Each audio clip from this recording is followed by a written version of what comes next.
Welcome back, guys. So, wow, what a crazy story. And it all begins with a Chinese actor called Jing.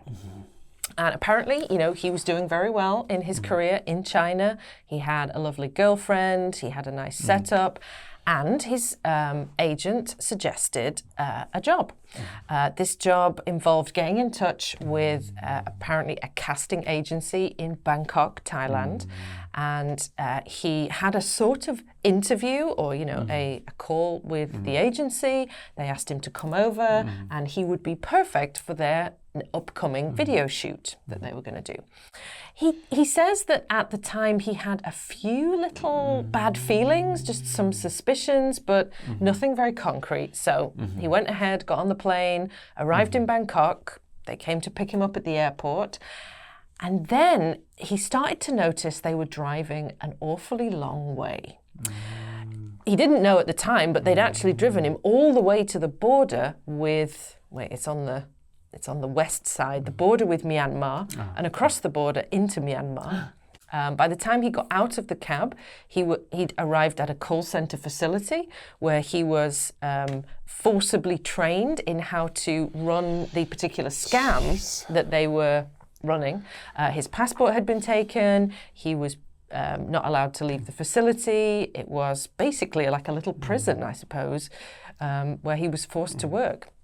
Again, I guess this crime, we'd describe it as human trafficking. Luckily for Jing, his girlfriend back home was paying attention and, attempting to get in touch with him. And when his phone went completely silent, got cut off because he'd gone across the border into Myanmar, she started to immediately know something is wrong. He would never not have his phone turned on. There's no way he could there's no way everything is normal. So she started to contact the local police, who weren't immediately very helpful. They were quite dismissive at first.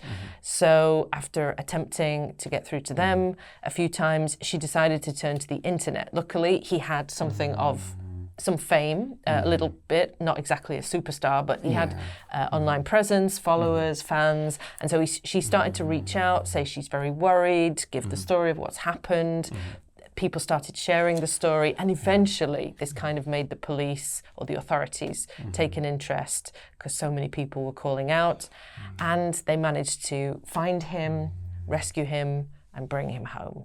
So it was a happy end to the story for him, but you can imagine, and he could easily imagine, what about everybody else? What about all the people who get easily trapped into these so-called jobs abroad with promises of great work, and then they just disappear into a sort of forced labor camp, and they've got no way to escape.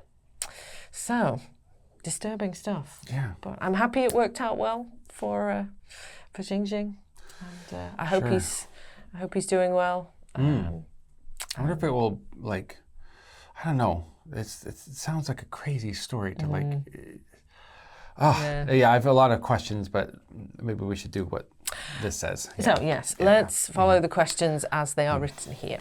So, number one, have you ever interviewed for a job over the phone? And number two, do you think it's easier or harder than interviewing in person?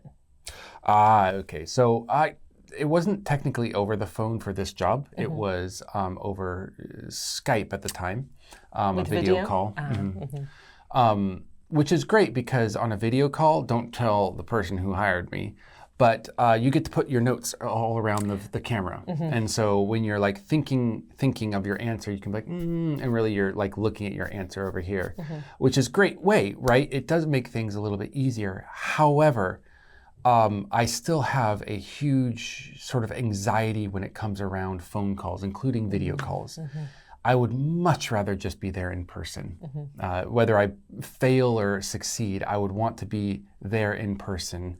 It is a little, I wouldn't call it easier, but less anxiety ridden. I already have the interview anxiety. I don't need phone anxiety, stacking on that. Yeah. Double whammy. Yeah. Sorry, my own question. Okay. When you interviewed, did you and the interviewer both have the video turned on? Yeah. Oh, I think that's more comfortable. I had this awful, not for Pagoda, Okay. but when I interviewed for my job in Russia, I used Skype, but they didn't turn on the video. And so I felt like, like there was somebody behind a screen just staring at me and I couldn't see them. Ooh, that was a horrible job. That's a bit interview. weird. I got the job. That would make me feel a little bit hesitant to be like, are you guys legit? Yeah, who are you? Would you ever accept a job offer sight unseen? Oh, no. But it depends on what it means by sight unseen. If it's talking about like, I haven't gone to the actual place like I did with Pagoda, then obviously yes. But if it's like not, like no information, someone just comes up to me and be like, do you want a job? I'd be like, give me the deets. What's going on? Definitely after stories like this, I wouldn't. I'm going to be double checking everything. I'm going to be double checking everything, even Pagoda. Is my passport still at my house? Show me your business license. Well, no, it's been great here. I don't think, Korea has a lot, but every once in a while, you'll hear stories. People try it, yeah. It seems to be mostly like labor jobs that do that. Intense labor jobs seem to be the most scammy in countries. Yes. So, do your due diligence. Make sure to check out, do they have a legal business registration? Do they have a proper website, reviews? Yeah. Keep yourself safe if you're applying international.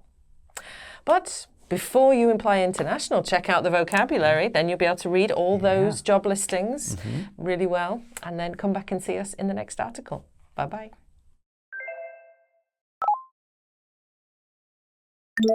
Reputable. Reputable. Sight unseen. Sight unseen. Worst case scenario. Worst case scenario. Get the runaround. Get the runaround.